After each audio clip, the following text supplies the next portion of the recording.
our entire experience is made up of these states that have a very distinct flavor to it. It's a state that emerges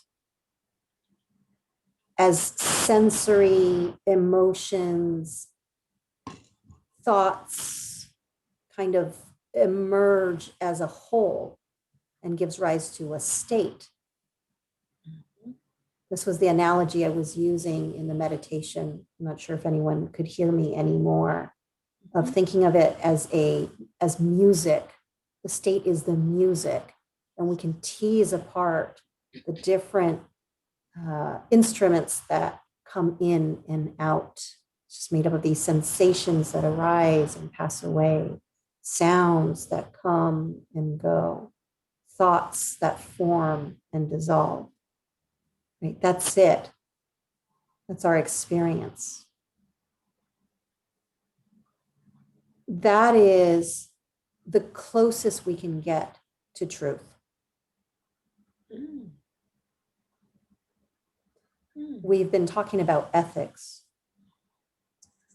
and our conversation on Tuesday was really focusing on honesty, and honesty from a place of truth.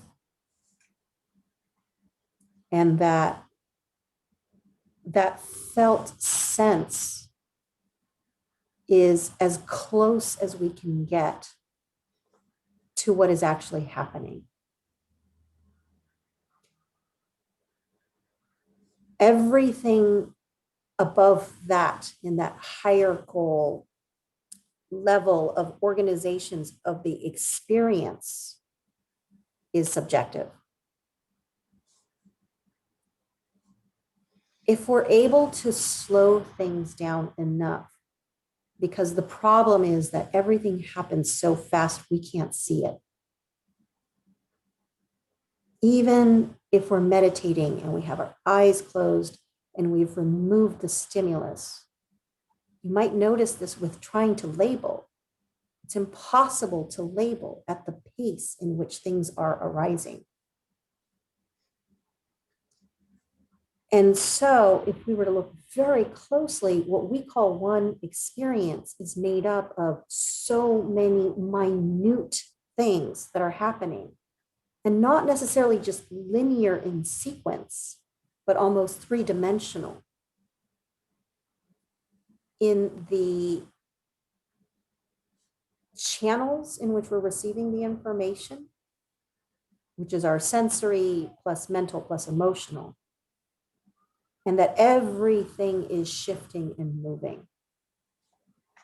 And from that, very quickly, the ego determines whether am I safe or not, which might translate as I either like this or I don't, or I don't care. And that judgment already at that point is an interpretation. And in that, we start having room for straying from what actually is happening. Because that evaluation is going to be based on previous experiences. It's not an unbiased evaluation. And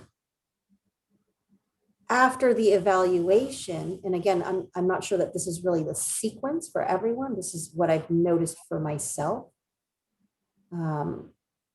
There is making meaning of the input that I'm receiving. And very quickly, there is the creation of a story. So it's kind of the hierarchical level of my experience. At the foundational level, there's just input coming into my body through the sense doors.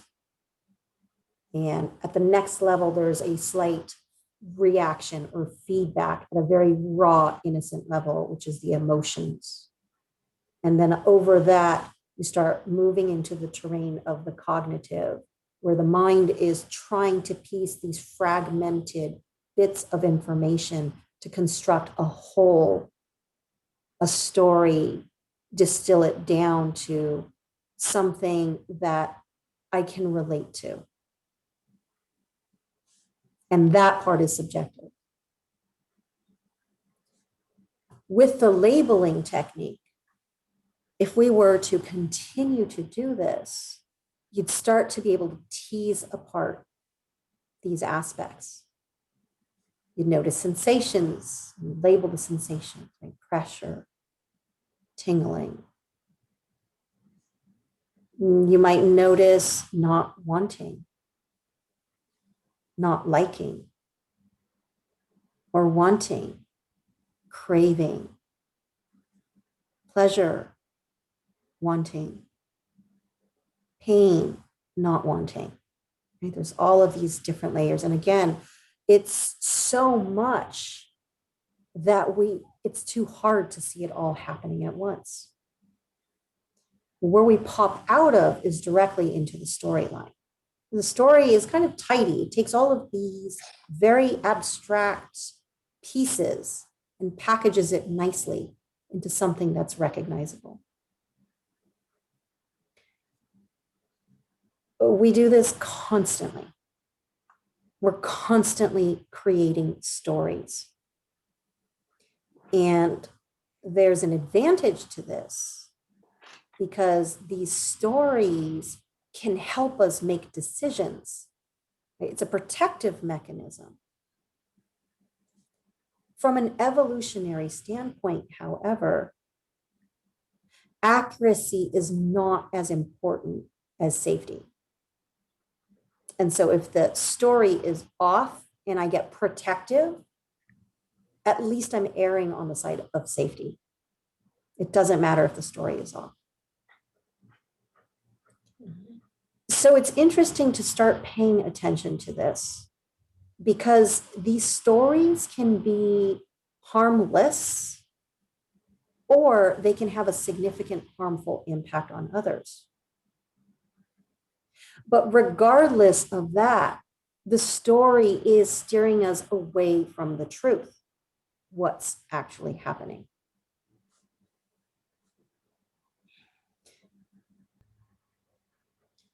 Our responsibility as we cultivate awareness is to start noticing where some of our blind spots are. Mm-hmm. And the reason for that is if we're embracing the ethical conduct of non-harm, any blind spot that we have can lead to outcomes that are not in alignment with our core value of non-harm. And this even means if you're engaged with another and that they're behaving in particular ways, we can't assume that the playing field is equal level. Because if I have more awareness of what's going on versus they have in the moment, not because I practice mindfulness, but it could just be we're at a difference at capacity because our nervous systems might be in different states. I might be more relaxed. I might have more capacity in that moment, whereas another person is dysregulated. That not only is it unlikely that we have shared realities with other people, because everybody has their own interpretation of what's going on, but we have different levels of awareness in any given moment. Mm-hmm. And I'm looping this back to some of what we hear as components of ethics, such as compassion. That when we start to truly understand this, because we've witnessed it in ourselves over and over, how we fabricate, how we attach meaning, how we then will defend that position. We will want to push that position onto somebody else's, right? That's conflict. That's an argument, is I'm trying to say that my way of seeing things is more valid than yours.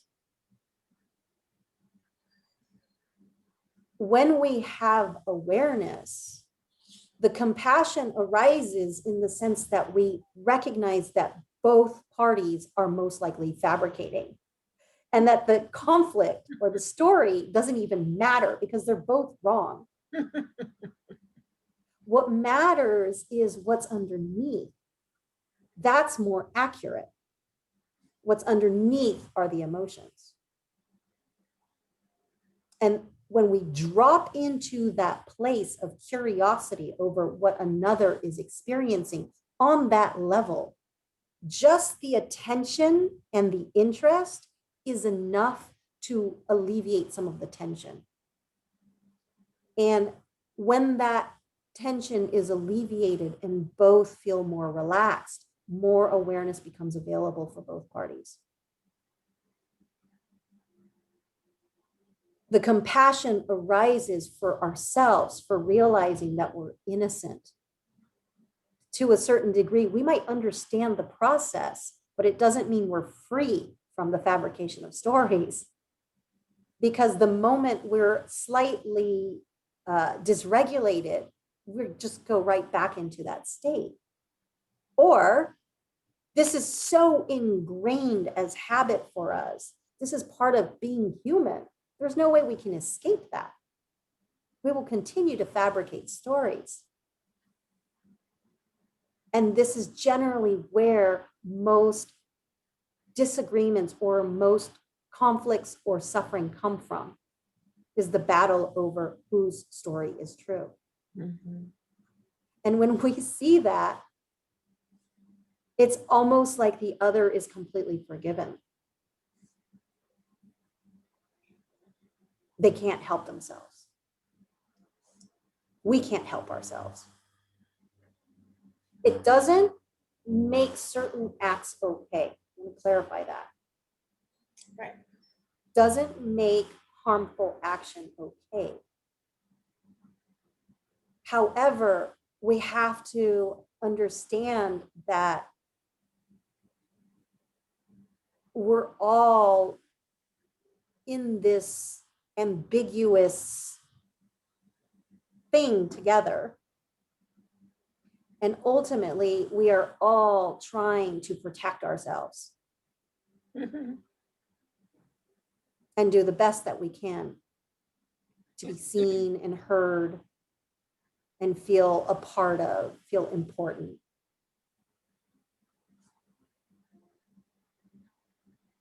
And there's a freedom that comes from really seeing this phenomena of fabrication. Because the freedom is that nothing that is going on is reliable. And so there's no reason for me to get so invested or for me to have to defend so, fiercely where I'm coming from, because that's unreliable. What if instead I took my energy and my attention that I was using to defend my position to actually look and see what's actually happening? To communicate what I'm seeing in objective observations, to check with the other if that's what they're experiencing.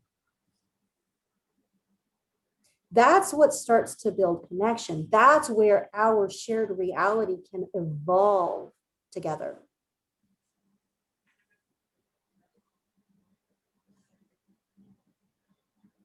If I'm in a place where in any way I think I'm right, I'm activated. If there's any defending whatsoever that's going on, I'm hooked. Doesn't matter if I have a mindfulness practice. Doesn't matter if my trajectory has been, different than somebody else's. That the true biofeedback of really being with what's happening in a mindful standpoint is equanimity. It doesn't mean I agree with what's happening, but it doesn't bother me to the degree because I have perspective. I understand that what's happening is innocent because that person has a lack of awareness, or they're activated, or they're not getting a fundamental need of theirs met. And that's valid.